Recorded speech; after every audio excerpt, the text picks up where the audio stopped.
সংকেত একবার খুলে বলো প্রভু কিসে অমঙ্গল? পাচ্ছন্ন কলির পাপিষ্ট কলির অনাচার অত্যাচারে হাহাকার কলির পাবন প্রভাব হয়ে উদ্দীপিত হচ্ছে মর্তের কাপাচ্ছন্ন কলির জীবের অবিরল চোখের জলে সৃষ্টি হয়েছে এক দুঃখের মহাসমুদ্র। সেই কুল কিনারা বীর সমুদ্রের পার সমুদ্রে ভাসমান সরলার নামে জীবের গর্ণান্ত মানে প্রভাবিত হচ্ছে ত্রাহিমাম বলে চোখের জলে ভেসে ভেসে তারা মার যাচ্ছে। এটা তারই প্রতিধ্বনি। একবার খুলে বলো কে, এখন আমি কি করবো? তুমি তো ভক্তের ভগবান, ভক্ত তোমার মনোপ্রাণ, ভক্ত সর্বসার, যুগে যুগে ভক্তের লাগি হও অবতার। ভগত রঞ্জন তুমি, তুমি ভক্তের বর, ভক্ত তোমার নাম রেখেছে ভক্ত বৎসর। সবই জানো লক্ষ্মী, আমি সব কিছু সইতে পারি, কেন এই ভক্ত চোখের জল আমি সইতে পারি না।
দুঃখ পরিহরণতা যাও নিজালয়, সাধুর জীবন রক্ষা দুষ্টের নামে করবো জীবের কল্যাণ, পূর্ণ শক্তি লয়ে যাব অনিমাঝার, স্বয়ং স্বরূপে মেরা ভব অবতার।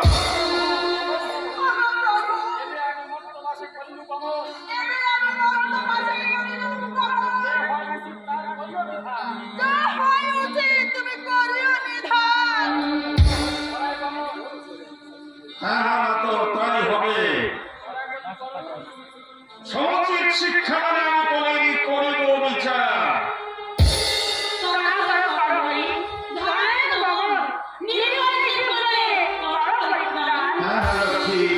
তাই হবে তুমি আমি একসঙ্গে নামবো ধরায়, সফল নগরায় জিকে বাড়ি গায়ে হরিচার ঘুরে যাবো সফল নগরে, পূজা দিলে শান্তি নেই শান্তি না ধরে লোকন নন্দিনী হবে ধরে রাখা হয়ে পড়ে যাবে মহেশ পার্বতী, শিবাঞ্ছা পূর্ণ করে জীবের নাশিবে দুর্গতি।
শোনো হে কাশীশ্বর, শোনো সমাচার, সারা শ্রী হয়ে যাবে মর্ত মাঝার, এই যুগে হইবে পুরন কইলে আমার সত্যভাস তোমার সাধন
জয় নারায়ণ জয় নারায়ণ নারায়ণ জয় নারায়ণ জয় নারায়ণ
হরিনামই সত্য। যে নাম নিলে আমার গোবিন্দ সন্তুষ্ট হয় সেই নামে সদা সর্বক্ষণ আমি ডুবে থাকি। তাই তো মনে মনে হিসাব করে আমি বুঝিবারে পাই আমি দেবর্ষী নারদ আমার হতে বড় ভক্ত এই ত্রিভুবনে আর কেহ নাই নাই নাই।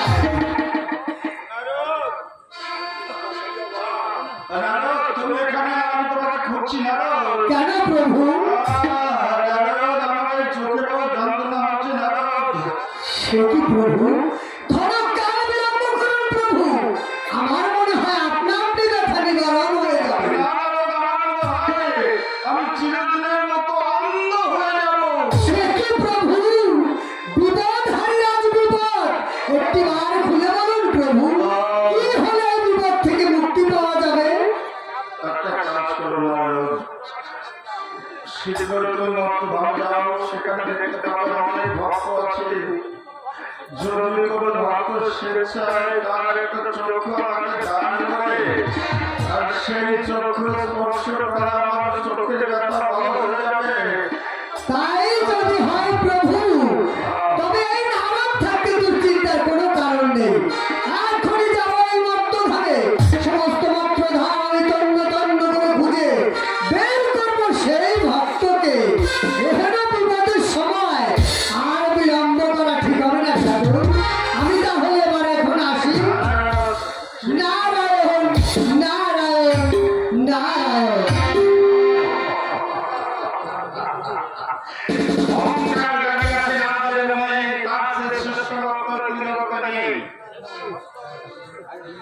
আরে আলোক, তুমি জানো না তোমার মধ্যে শ্রেষ্ঠ ভক্ত আছে একজন ওই ভক্ত ধামে।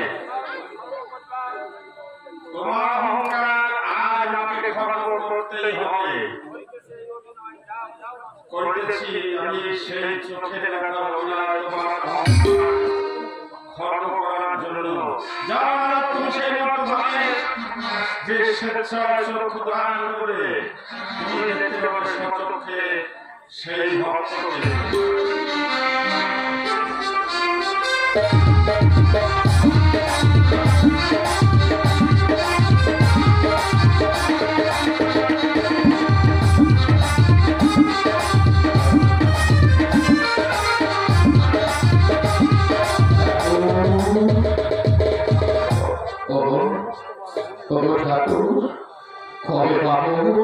কবে পাবো তোমার সাক্ষাৎ?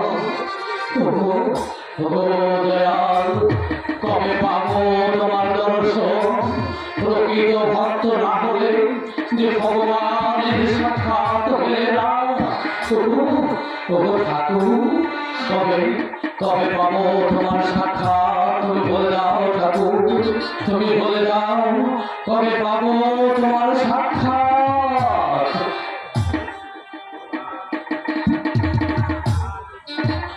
কতক্ষণ এই বৃক্ষ মূলে আহার নিদ্রা ত্যাগ করে আমি তোমার সাধনা করছি ও ঠাকুর। তোমাকে কত ভাবে আমি তোমাকে ডাকছি ঠাকুর। তবু কি তুমি আমায় দেখা দেবে না প্রভু? হা কৃষ্ণ করুণা সিন্ধু দীনবন্ধু জগৎ পাতে গোপেশ গোপিকাকান্ত রাধাকান্ত নমস্তুতে।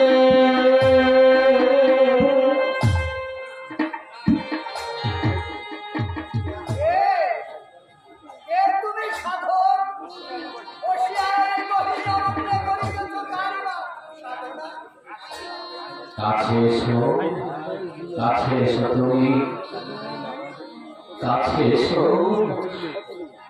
কে তুমি? কাছে এসো। তোমার দর্শনে মন কেন কেঁদেছে উঠিয়া? বলো বলো তুমি কে? দেবর্ষি নারদ। প্রণাম নাও ভক্ত শিরোমণি, প্রণাম নাও।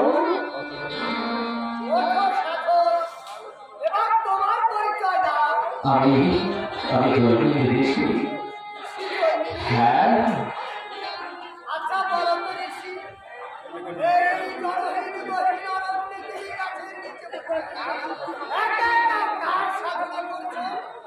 দেবর্ষি নারদ, তুমি সদা সর্বক্ষ, তুমি যার ধ্যান জ্ঞান, যার সাধনায় ব্যস্ত আছো, আমি তার সাধনা করছি দেবর্ষি, আমি তার সাধনা করছি।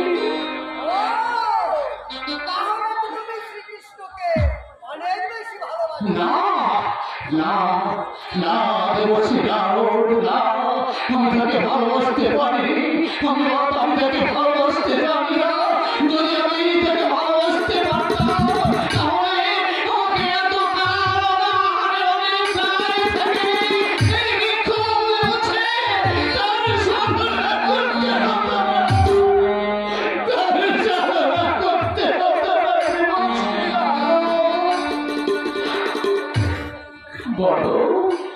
বলো দেবর্ষি, আমার প্রাণের ঠাকুর কেমন আছে? সমস্যা হয়েছে? সেই সমস্যার সমাধান করতে আমি এই মর্তধামে এসেছি। একজন ভক্তই শুধু সেই সমস্যার সমাধান করতে দেবর্ষি, সেই জন্যই তো আমার এই মর্তধামে সমস্ত মর্তধামের দুয়ারে কিন্তু কোনো ফল হয়নি। শেষ পর্যন্ত ফল না পেয়ে আমি এই জঙ্গলে বনে ঋষিদের কাছে এসেছি। দেবশ্রী, ঘুরতে ঘুরতে যখন তুমি আমার কাছে এসে পৌঁছেছ দেবশ্রী, তখন বল দেবশ্রী, বলো আমি কি করতে পারি আমি আমার প্রাণের ঠাকুরের জন্য? তুমি কি পারবে জয়মিনী? কি কেন পারবো না? বলো দেবশ্রী, আমি আমার ঠাকুরের জন্য আমি আমার এই জান প্রাণ সব দিতে পারি। তোমাকে প্রাণ দিতে হবে না ঋষি, শুধু একটা মাত্র চক্ষু দিলেই হবে। চক্ষু? কেন দেবশ্রী, চক্ষু কেন? আমার মনে হয় ঠাকুরের একটা চোখ অন্ধ হয়ে গেছে। ঠাকুরের একটা চোখ অন্ধ হয়ে গেছে।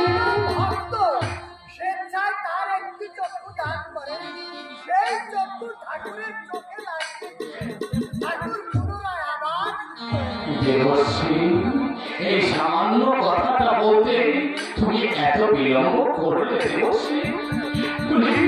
চোখ ফেলে যদি আমার ঠাকুর শান্ত হয়, আমার ঠাকুর যদি শান্তি পায়, আমি এখন দিচ্ছি দেবশ্রী, আমি এখন দিচ্ছি। তুমি আমার কাছে এসো দেবশ্রী, তুমি আমার কাছে এসো। আমি এখনই আমার একটা চক্ষু আমি আমার প্রাণের ঠাকুরের কাছে আমি উৎসর্গ করবো। তুমি এসো।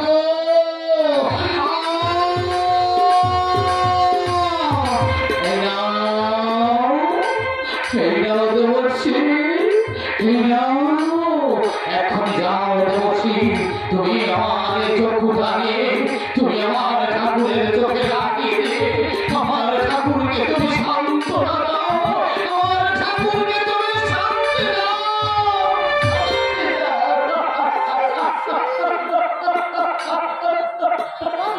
তোমার মুখ ভেসে যাচ্ছে। ওরে আমার কিচ্ছু হবে না দেবশ্রী, ওরে আমার কিচ্ছু হবে না। তুমি যাও দেবশ্রী, তুমি তাড়াতাড়ি যাও। না জানি আমার ঠাকুর কত কষ্ট পাচ্ছে, না জানি আমার ঠাকুরের কত জ্বালা সইতে হচ্ছে। তুমি যাও। দেরি করা ঠিক হবে না। তুমি ঠাকুরের বলেছ, তার জন্য তোমাকে অশেষ ধন্যবাদ। এবার আমি তাহলে আসি। একটা চক্ষু তো আমি দিয়ে দিলাম, কিন্তু আমি তো দেবশ্রীর কাছে আমি কখনো জিজ্ঞাসা করিনি আমার ঠাকুরের কোন চক্ষুটায় সমস্যা হয়েছে, কোন চক্ষুটায় জ্বালা যন্ত্রণা হচ্ছে। আমি তো চাইলেই আমি আমার একটা চক্ষু দিয়ে দিচ্ছি। আমি কি ভুল করছি?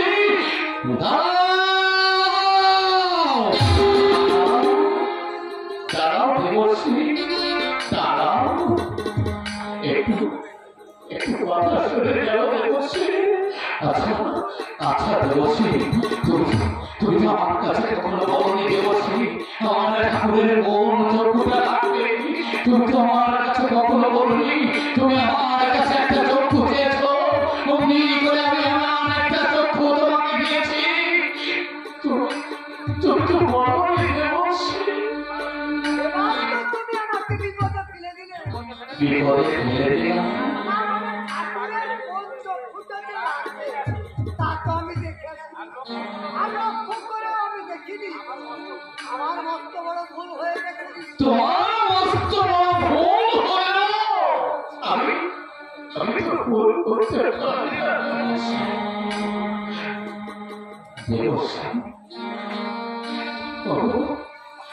দেবশ্রী, তোমার ভুল হলো। আমি তো ভুল করতে পারি না। এসো দেবশ্রী, আমার বাকি একটা চক্ষু তাও আমি আমার ঠাকুরের নামে আমার প্রাণের ঠাকুরের নামে আমি সে চক্ষুটা উৎসর্গ করে দেব।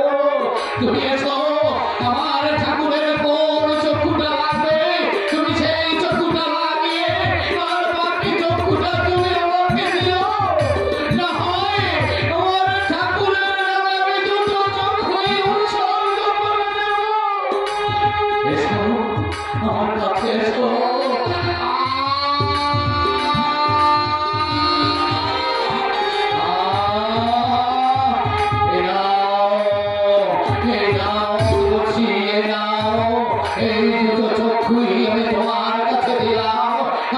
আমার ঠাকুরের নামে আমি আমার দুটো চক্ষু উৎসর্গ করে দিলাম।